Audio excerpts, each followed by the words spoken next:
Сәлем достар, сіздер менен Наргиз. Бүгін мен сіздерге картофельный пирог с грибамидің рецептісін ұсынамын. Міндетті түрде видеоны аяғына дейін тамашалаңыздар, және де лайк, коммент қалдыруды ұмытпаңыздар. Қажетті құрамдар: картоп 1 килограмм пирог қылып жасап аласыздар, ірімшік 100 грамм, жұмыртқа 1 дана, 12 ас қасық. Саңырауқұлақ салмасына: саңырауқұлақ свежий 600 грамм, пияз 1 дана, қаймақ 150 грамм, жұмыртқа 2 дана, қара бұрыш және тұз дәміне қарай. Енді қызып тұрған табамызға өсімдік майын құйып аламыз. Ең алдыменен пиязымызды қорып аламыз, жақсылап араластырып аламыз. Содан кейін саңырауқұлағымызды қосамыз.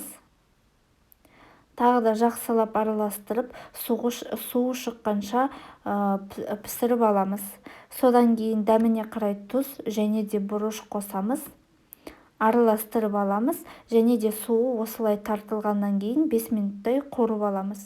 Енді картопымызды ыдысымызға саламыз, жұмыртқа қосамыз, ірімшік қосамыз, және де ұн қосамыз. Жақсылап араластырып, қамырымызды илеп аламыз. Ол сәл жыткилау болу керек.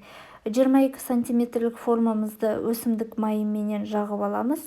Содан кейін саңырауқұлақтарымыз дайын болғаннан кейін сметана және де 2 жұмыртқаны қосамыз да жақсылап араластырып аламыз.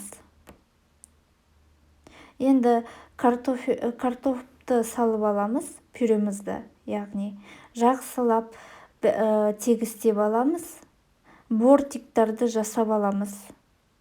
Осылай бортигіміз дайын болды.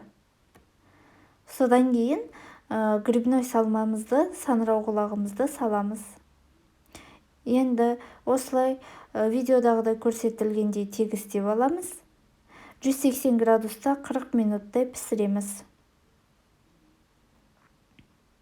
Астарыңыз дәмді болсын. Сіздерменен болған Наргиз.